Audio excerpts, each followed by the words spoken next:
मैंने पलट कर देखा तो वहाँ कोई नहीं था। मुझे लगा शायद कोई धोखा हुआ होगा। मैं जब वापस से पलटा, सामने एक पेड़ के सहारे से कोई बैठा हुआ था, शॉल ओढ़े हुए। मुझे उनकी शक्ल तो दिखी नहीं, पर हाँ, वो कुछ खा रहा था।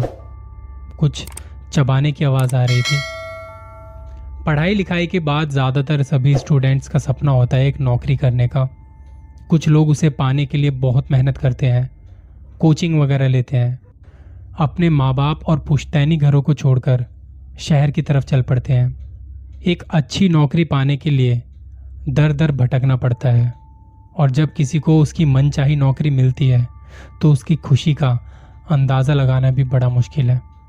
मैं जिस ऑफिस में काम करता हूँ, वहाँ पर एक साथी कर्मचारी, जिससे कुछ ही दिनों में अच्छी खासी दोस्ती हो गई थी, वो पटना से नौकरी की तलाश में दिल्ली आ गया था। ग्रेजुएशन कंप्लीट करके उसने नौकरी की तलाश शुरू कर दी थी। उसकी हमेशा से कंप्यूटर और नई नई तकनीक जानने में बड़ी रुचि थी। ऑफिस में भी वो कई सारे सॉफ्टवेयर संभालता था। दिसंबर 2019 में जब ऑफिस में एक नया सॉफ्टवेयर आया था, तो उसी के सिलसिले में उसे कई दिन लगातार नेहरू प्लेस जाना पड़ता था, कुछ ना कुछ सामान लेने के लिए। ये जिम्मेदारी उसकी थी। दिल्ली में नेहरू प्लेस खरीदारी के लिए एक बहुत बड़ा बाजार है, जहाँ एक बड़ा सा बस टर्मिनल भी है। आपको कंप्यूटर या लैपटॉप चाहिए, उन्हें रिपेयर करवाना है, तो यहाँ पर हर तरीके का सामान मिलता है, और काफ़ी सस्ते दामों में यहाँ सॉफ्टवेयर भी मिलते हैं। पुरानी इस्तेमाल की हुई किताबें भी यहाँ मिलती हैं, बस आपको मोल भाव करना आना चाहिए। मेरे दोस्त को नेहरू प्लेस के बारे में इतना पता नहीं था, पर फिर भी वो चला जाता था। यहाँ घर वालों से दूर और अकेला भी रहता था। उसने किराए पे एक कमरा भी ले रखा था दिल्ली के साकेत में। एक रोज़ उसके लैपटॉप में कुछ खराबी आ गई। उसने काफ़ी कोशिश की, पर वो ठीक नहीं हुआ। अब सारा काम उसका लैपटॉप से ही चलता था। उसने ऑफिस की शिफ्ट ख़त्म की और निकल पड़ा नेहरू प्लेस। शाम के 6 बजे के आसपास, वैसे भी दिल्ली शहर में ना ट्रैफिक बहुत मिलता है। उसे वहाँ पहुँचते पहुँचते 7:30 बजने को थे। उसने पहले सर्विस सेंटर वालों को दिखाया, तो उन्होंने कहा कि आपको रुकना पड़ेगा और लैपटॉप तो आपको कल शाम को मिलेगा, पर दोस्त को आज ही चाहिए था। उसने 4-5 दुकानों में और पूछा, पर कहीं भी ठीक से रिप्लाई नहीं मिल रहा था। करते करते 8 बज चुके थे। सर्दियों का समय था और थोड़ा थोड़ा कोहरा भी छाने लगा था। एक दुकान के बाहर उसे एक आदमी मिला, जिसने पूछा, क्या हुआ भाई साहब, लैपटॉप में कुछ दिक्कत आ गई है? तो उससे मैंने कहा कि हाँ, कोई दिक्कत आ गई है और ये स्टार्ट नहीं हो रहा है, मुझे आज ही ठीक करवाना है। तो उस आदमी ने कहा, आइए मेरे साथ, आपको आज ही ठीक करवा के दे दूंगा। दोस्त ने बताया कि उसने मेरे हाथ से लैपटॉप लिया और आगे आगे चलने लगा। मैं भी जल्दी जल्दी उसके पीछे पीछे जाने लगा। वो मुझे ऐसे ऐसे रास्तों से लेकर जा रहा था जिसके बारे में मुझे कुछ भी नहीं पता चल पाया।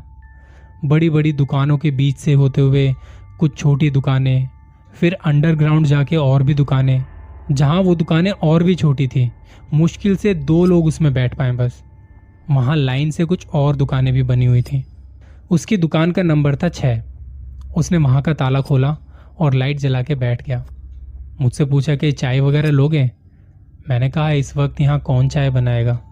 तब उसने अपने लैंडलाइन से फ़ोन किया और शायद चाय का ऑर्डर दिया।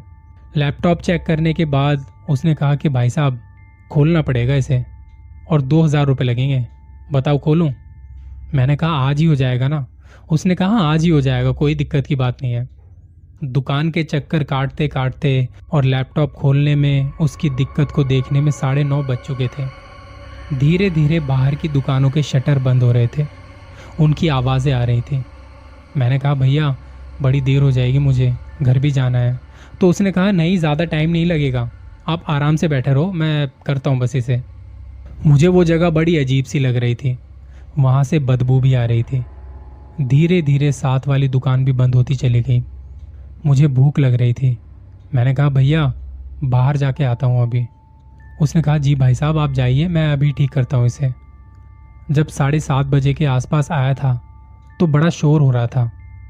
अब लोगों की भीड़ कम हो चुकी थी, लगभग सारी दुकानें बंद होने को थी। मैंने बाहर एक पकौड़े वाले की दुकान देखी, वो भी बंद होने वाली थी। मैंने 2 ब्रेड पकौड़े लिए और घूमने लगा यहाँ वहाँ। दिन के वक्त यहाँ इतना शोर और भीड़ रहती है, रात में ये जगह उतनी ही शांत और डरावनी लग रही थी। मैं यहाँ वहाँ घूमते घूमते नेहरू प्लेस के पार्क में पहुंचा, जहाँ से मेट्रो नजर आ रही थी, और एक बेंच पर बैठकर मैं पकोड़े खाने लगा। मेट्रो के निकलने के बाद वहाँ एकदम खामोशी सी छा गई। वो ठंडी हवाएं और कुछ आवाज़ें। रात की खामोशी में वैसे भी कई आवाज़ें आप तक आती हैं, पर वहाँ वो आवाज़ें ऐसी थी मानो कुछ कहना चाहती थी आपसे। मेरी भूख शांत हो चुकी थी। समय देखा तो 10:30 बज रहे थे। मैं देख रहा था बड़ी बड़ी बिल्डिंग, ऑफिसेज, लाइटें चमक रही थी। थोड़ी थोड़ी देर में मेट्रो नज़र आ रही थी। मैं बहुत सुकून के साथ वहाँ बैठा था। दिन भर के काम के बाद थक जाता है इंसान, और मैं भी अब तो बहुत थक चुका था। ऊपर से लैपटॉप की टेंशन, बस ठीक हो जाए, कल ऑफिस में बहुत सारा काम है। मुझे लगा कि अब उस दुकान में वापस चलना चाहिए। उठ के खड़ा हुआ और पार्क से बाहर जाने लगा। मुझसे थोड़ी दूरी पर 3-4 लाइटें जल बुझ रही थीं, और वहां पटरी पर कोई बैठा हुआ था, शॉल ओढ़े हुए। सर्दियों का समय था तो मुझे लगा कोई बेघर होगा। मैंने ज्यादा कुछ ध्यान नहीं दिया वहां और जाने लगा। ना चाहते हुए भी मेरी नजर फिर से उस शॉल वाले इंसान पर चली गई। वो अभी भी वहीं पर बैठा हुआ था। मैंने सोचा कि यार चलो दुकान भी जाना है, भैया कहीं वेट ना कर रहे हो। मैं जब जाने लगा तो वहां और भी कुछ लाइटें जल बुझने लगी। कहीं कहीं पे लाइट थी भी नहीं, बिल्कुल अंधेरा था। जब मैं जा रहा था तो मुझे ऐसा लग रहा था कि किसी ने मुझे आवाज दी, बेटा बेटा। मैंने पलट कर देखा तो वहां कोई नहीं था। मुझे लगा शायद कोई धोखा हुआ होगा मुझे। मैं वापस से पलटा। सामने एक पेड़ के सहारे कोई बैठा हुआ था, शॉल ओढ़े हुए। मुझे उनकी शक्ल तो दिखी नहीं, पर हाँ वो कुछ खा रहा था। कुछ चबाने की आवाज आ रही थी। मैं उससे आगे बढ़ा और फिर पीछे से किसी ने मुझे आवाज दी, बेटा बेटा, मुझे भूख लगी है। मैंने पलट कर देखा तो वो वहां नहीं थी। मैंने दाएं बाएं देखा पर वहां कोई नहीं था, बस कुछ कुत्ते भौंक रहे थे। पता नहीं पर कैसे ना चाहते हुए भी मैं उसे ढूंढने के लिए वापस पार्क की तरफ चल दिया। 11 बजे के आसपास मैं उस वक्त वहां अकेला था। कोई भी उस पार्क में मौजूद नहीं था सिवाय उस शॉल वाले इंसान के। वो अभी भी वहीं बैठा था।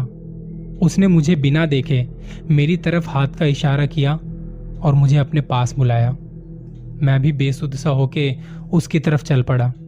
मुझे आवाज आ रही थी जैसे कोई मुझे पुकार रहा हो, बेटा बेटा बेटा, भूख लगी है। चलते चलते मैं उसके पास पहुंचा। उसकी पीठ मेरी तरफ थी। उसने मुझसे कहा, बेटा भूख लगी है, खाना खिला दे। मैं बस उसे देख रहा था और मुझे बिना देखे वो धीरे धीरे खड़ा होने लगा। खड़े होते ही वो मेरी तरफ पलटा। वो एक भयानक चेहरे वाली औरत थी जिसकी आंखें चमक रही थी। उसने मेरी तरफ हाथ बढ़ाया।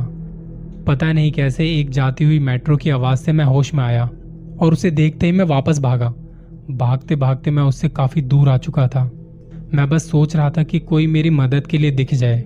इस अनजान शहर में मुझे कुछ भी नहीं पता है यहाँ के बारे में। मैं चिल्लाना चाहता था पर मेरी आवाज गले से नहीं निकली। मैं पसीना पसीना हो चुका था इतनी ठंड में।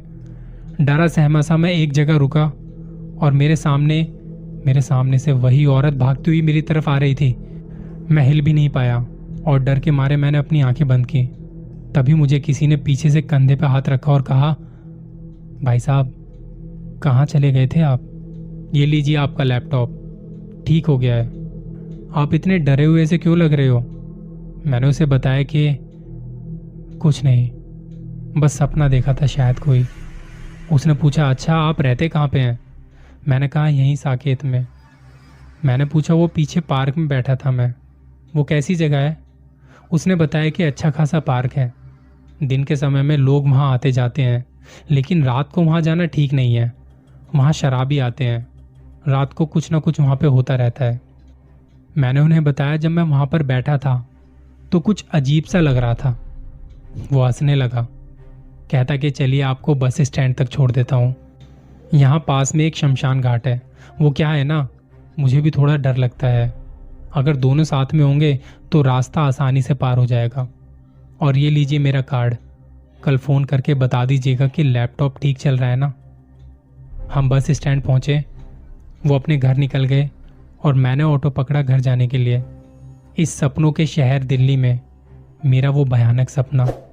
पूरे रास्ते मुझे वो आवाज़ सुनाई देती रही, बेटा बेटा बहुत भूख लगी है, खाना खिला दे।